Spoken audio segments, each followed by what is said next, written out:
Mfalme wa utukufu, Yesu asifiwe. Ninamshukuru Mungu tena kwa wakati huu. Baba, katika jina la Yesu, asante sana kwa sababu ya wema wako na fadhili zako. Nalihimidiwe jina lako takatifu ambalo ni kubwa na kuu mno.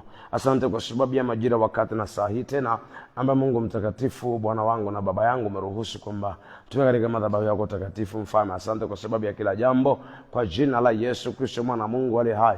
Lihimidiwe jina takatifu la kwako, mfalme wa utukufu, Bwana wangu. Nakushukuru sana Bwana kwa sababu ya alfajiri ya leo. Bwana, maana uko tayari kuzungumza nami, uko tayari kuzungumza na kila mtu.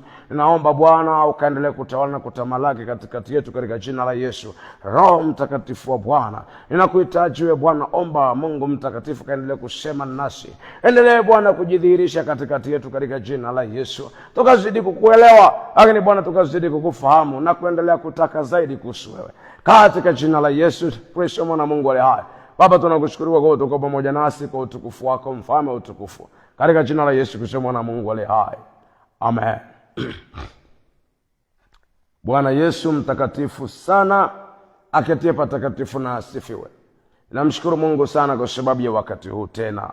Wacha tuendelee na kile ambacho tumekuwa tukiendelea. Asifiwe Mwokozi Yesu.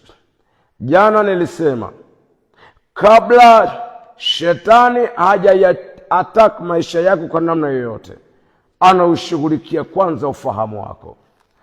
Sikiliza, na kabla Mungu haja yakomboa maisha yako, anakomboa kwanza ufahamu wako. Bwana Yesu asifiwe.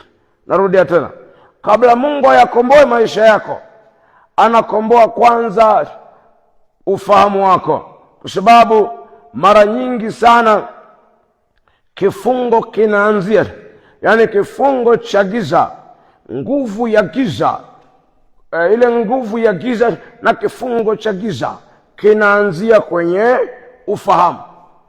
Kabla hakijakamata ufahamu, hakuna vile kinaweza kukamata maisha yako. Na uhuru unaanzia kwenye ufahamu. Kabla uhuru haujakamata ufahamu, hakuna vile unaweza kuwa huru. Kwa lazima ufahamu kwanza ndio ushughulikiwe kabla ya maisha yako kwa ujumla. Bwana Yesu asifiwe. Mara nyingine unaweza kuwa kwenye changamoto fulani, si kwa sababu nyingine, ni kwa sababu ufahamu wako umefungwa kwenye eneo hilo.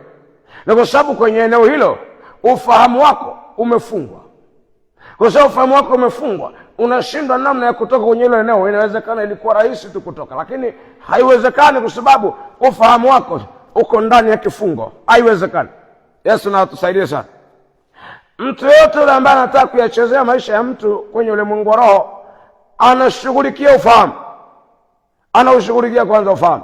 So ufahamu ni sehemu ya muhimu mno. Na ndio maana Mungu anazungumza haya maneno ambayo tuliwahi kuyasoma. Acha tuyasome tena kwenye kitabu cha Warumi 1:28. Nisisitize kusema hivi, Mungu anataka kushughulikia ufahamu wako kwanza. So katika vitu vyako au katika bidii yako yote, katika bidii yako kwenye mambo yako kule, kwenye kazi zako na mambo mengine, weka bidii the same kwenye kumtafuta Mungu, kwenye kutaka kumjua Mungu. Weka hiyo bidii vile vile, kwa sababu narudia tena, usalama wako na uhuru wako uko kwenye kujua kwako. Vile ambavyo utakuwa unamjua Mungu, ndivyo na usalama unavyoongezeka, ndivyo unavyokuwa na uhakika wa uhuru katika jina la Yesu. Yesu mwenyewe anazungumza, anasema, ninyi mkikaa katika neno langu, mmekuwa wanafunzi wangu kweli kweli, na anasema nanyi mtaifahamu kweli, na hiyo kweli itawaweka huru. Kwa nini? Kweli ni Yesu mwenyewe. Kama tukiishi sawasawa na maneno yake, tukiishi sana kile ambacho anakizungumza, tukaishi humo, anasema tutapata kumfahamu yeye vizuri. Na tukipata kumfahamu yeye vizuri,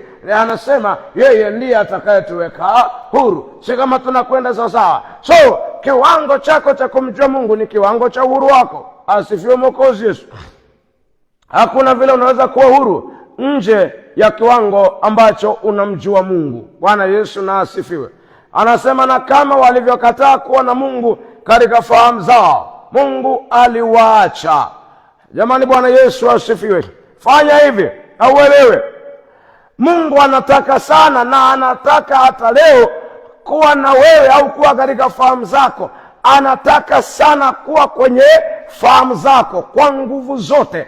Anataka sana kuwa kwenye fahamu zako. Lakini wanadamu, Biblia inasema walikataa. Maana ya kukataa ni kwamba Mungu alitaka ila wao wakagoma. Si kama tuko sawa sawa? Ndio, yani Mungu alitaka, mwanadamu akagoma. Bwana Yesu atusaidie sana. So ni muhimu kuelewa, Mungu anataka sana kuwa kwenye fahamu zako. Anataka sana kuwa na wewe au kuwa kwenye ufahamu wako. Anataka sana kuwa kwenye ufahamu wangu. Anataka sana, kwa sababu anajua kuna mambo mengine, mpendwa, uhitaji kuomba, unahitaji kumjua Mungu. Yani unahitaji kumjua Mungu na uhuru utapatikana pale. Kuna vitu vingine utaombewa na kuombewa na havitaondoka mpaka utakapoongeza ufahamu wako, utakavyoongeza bidii kwenye kumjua Mungu, kwenye kumtafuta Mungu zaidi. Maana kadri unavyomtafuta ndivyo mnavyoendelea kuwa karibu, na kadri mnavyoendelea kuwa karibu ndivyo ambavyo uhuru wako unavyoendelea kuwa mkubwa, na si hivyo tu, ndivyo ambavyo na utukufu wa Mungu unavyoendelea kuwa mkubwa juu yako, na si hivyo tu, ndivyo ambavyo na nguvu ya Mungu inavyoendelea kuwa kubwa ndani yako. Bwana Yesu asifiwe. Jamani, Bwana Yesu asifiwe. Na ndivyo utakavyokuwa unazidi kuendelea kuwa karibu naye. Haleluya sana. Ufahamu wako, kumbuka, unaendelea sana na unafika, unashughulika pia na moyo wako. Jamani,